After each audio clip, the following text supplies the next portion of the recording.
what I want to talk about as a way of getting this going is a dream that's 2 centuries old, and that's a dream called social physics. So the fellow that came up with sociology and actually positivism originally wanted to call them social physics. He wanted to have a theory of human behavior, of human generativity, of creativity that was a mathematical theory. And the time in which he lived, chemistry was moving from alchemy to what we now know as chemistry. Physics had just done this. So there was this optimism that you could do some sort of a mathematical description of what happens, how cities work, for instance. But they didn't have the math and they didn't have the data.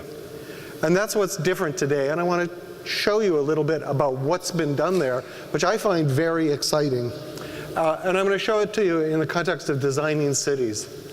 So everybody knows about economics thinking. It's been beaten into us for the last century and a half or more. Rational individuals optimizing their own utility. And people complain about the rational part, but they don't complain enough about the individual part. So, for instance, from Adam Smith, there's this quote about they're led by an invisible hand to advance the interest of society. So everybody knows about the visible hand, but how many people know what book that appeared in? Anybody? Shout it out. Yeah?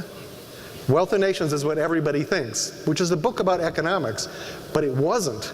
It was in moral sentiments. It was in his book about how society works, and the more full thing is that it's human nature to exchange not only goods, but ideas, assistance, and favors out of sympathy, and it's these exchanges that lead people to create solutions for the good of the community. So it's not the economic things at all. It's not the individual things, it's the sharing we do that Adam Smith claimed was the thing that caused the invisible hand to work. But we've forgotten about that because it takes a lot more complicated mathematics and a lot more data to describe this stuff. And economics is something that we could do. So we defaultly think about that and discuss it and design cities based on that. But there has been a revolution in the last almost only 10 years. And part of the revolution is really scary. It's the big data stuff, right? Social media, cell phones, credit cards, all those things. But from a social science point of view, from understanding people, this is amazing because we finally can look at a community for a period of a year and ask about almost all the things they do. And that's what I do at MIT. It's under federal human subjects law. There's all this privacy stuff and security, and you have to be certified by the US federal government and all those things. So let's not get into the research and whether that's ethical. You can worry about using this information outside of research as ethical. But what it's done is it's let us actually write equations about how things like innovation happen. Innovation is incredibly important because we face things like global warming, we have incipient wars breaking out all over, we have all these challenges, and the only reasoning that we have to guide us is reasoning from the middle of the 1800s. We talk about these things using the words of John Locke and Adam Smith, and not the sophisticated part of Adam Smith, but the simple part of Adam Smith. Now we can actually do a lot better than that. And that's what the promise of social physics is. So let me show you some of that. The key idea in here is something that probably your grandmother told you, but it turns out to be right. And it's not about access to means of production or specialization or education or lots of other things. Not that those don't exist, not that they're not important, but in all sorts of contexts, it's just simply ideas from different communities banging together that is the root of innovation. So we've done experiments with small groups, hundreds of small groups solving problems, regular people off the streets of Cambridge, and there is a collective intelligence to these groups that has to do with the pattern of ideas coming together. Not their IQ, it's not tightly related to their IQ or what they know or the strategy they use. It's everybody being engaged with each other And it's an effect that is as strong as IQ. So there really is something that's different about us as a social species that lets us make better decisions. We do this in companies too. We do experiments where we look at everybody in the company, and you can predict the productivity of a group by looking at the pattern of communication. If people are well engaged with each other, if they explore outside their work group, they'll be far more productive than groups that won't. And this is not just English words. These are actual mathematical equations that we can use to predict things, and they're causal, because we can change the flow of ideas, and, surprise, things get more productive or more creative. Okay, well, this is about cities, though. So let's look at a particular city. This is San Francisco.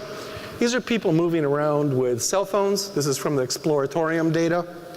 And it looks like a nicely mixed city. The big dots are the restaurants and stores that are most popular.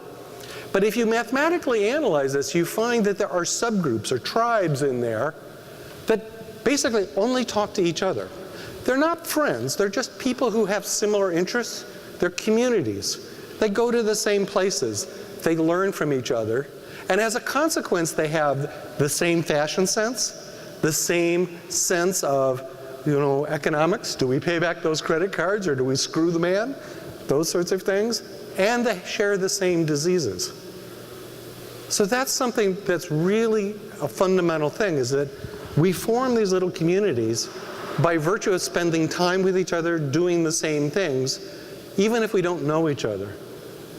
So, in fact, if you go in and you look at these communities, you find that in one community, the women like red dresses, and the other it's black dresses. No particular reason. It just tipped and it got started in that community, and that community now has the norm that red dresses are cool and black aren't. The other community does it the other way around.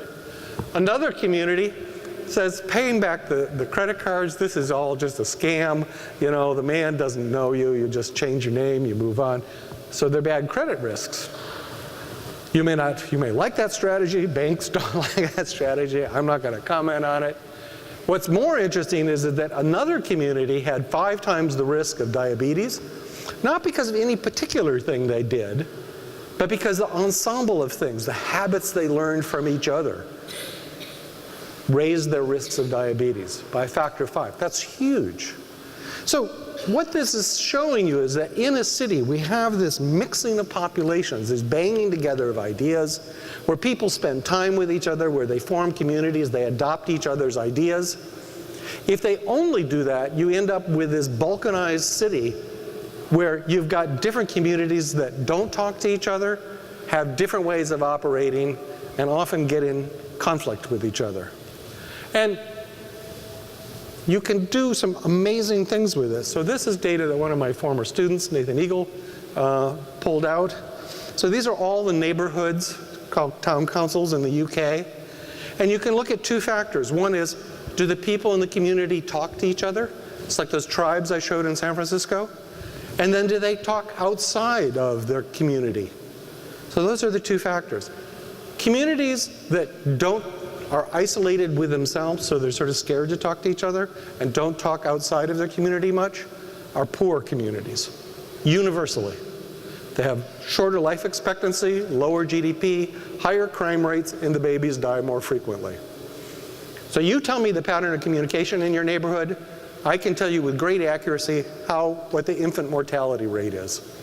You think about that, okay? Conversely, if you have a community that's well integrated, so they talk among themselves to figure things out and they're plugged into what's happening, that's a rich community. And the babies don't die.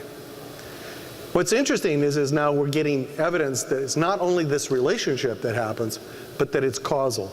So that if you improve communication, and that's what many of the traditional organizing things, political organizing methods are trying to do, in effect, then you raise the intelligence of the community, and over time, the community becomes more wealthy and fewer babies die. It's not just in the UK, it's not just in San Francisco.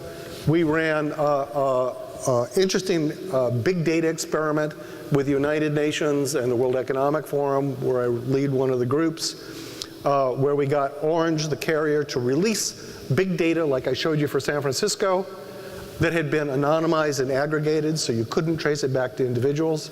And we got research groups around the world, 90 research groups, to try and look at what they could do to help the Ivory Coast. And one of the things they found is, just like we could do in the UK, just like we can do in San Francisco, you can map out poverty from this data. And you can map it out week by week. It's not like you have to send out surveys and get all this sort of stuff. You can actually make something like Google Map, but it's a poverty index. Poverty this week in your country. And of course, that's an important thing for having transparency and accountability in government. Here's another thing that might convince you. So I took data from 300 cities, 150 in the EU, 150 in the US, and I looked at the pattern of face-to-face communication using things like Foursquare. And from that Foursquare data and some of the other social media, I could predict the GDP of the city. Now, I didn't mix in education level, access to production, specialization, all those other things we talk about. It was just the ideas coming together that predicted the GDP. And more recently, some friends at Imperial College have done the same thing with real detailed transportation records. So they look at the detailed transportation, and they find they can do an even greater job, a near perfect job of predicting things like disease rates, GDP, things like that, on this very simple principle that innovation comes from ideas colliding from different communities. And you can do something that's really interesting. So what they're trying to do is ask, if we put in a new subway line, will this raise the GDP of the city or not? And they found that one design should raise the GDP of the London greater area by 2%, whereas a different design, which on the surface looks very similar, will do much less in the way of improving things. Pretty interesting. So what does all this look like? To give you a feel for it, I said that communities that talk among themselves have better results than communities that don't. They're rather like the villages of medieval Europe. Everybody knows each other, everybody can talk to each other, they're all within walking distance. So that's a community that has good social support, and that's what this mathematics is telling us. It's also a community that's very uncreative and very fixed, because it doesn't seem to have a lot of outside ideas coming in.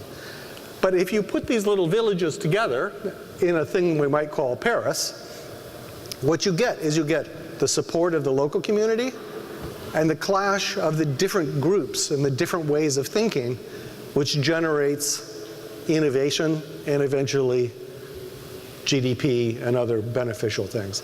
That's just to give you a feel for it.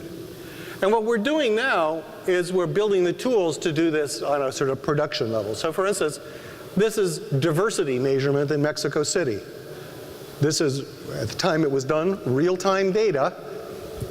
Every day, we would bring in data about where people were. This is aggregate data. The only data we start with is how active is a particular cell tower. There's no individual data at all. But you can tell where the person started from that's in this cell tower region. And that lets you ask, are there different communities meeting here or not?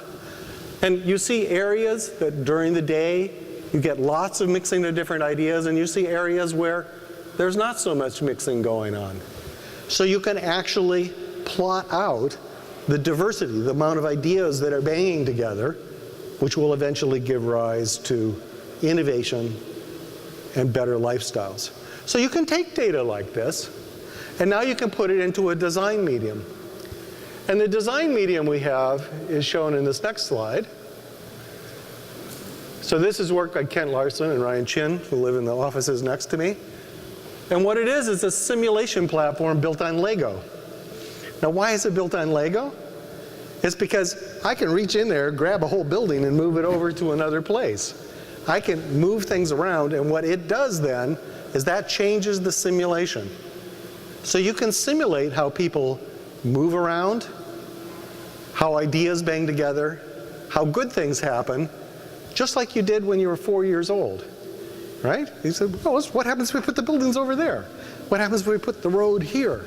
And then you get to see that pattern of innovation that you just saw, that pattern of diversity and mixing. So that's what I have to say. it's a really interesting thing to me that we now know enough about human culture and the roots of innovation that we can begin to think about designing cities to be more innovative.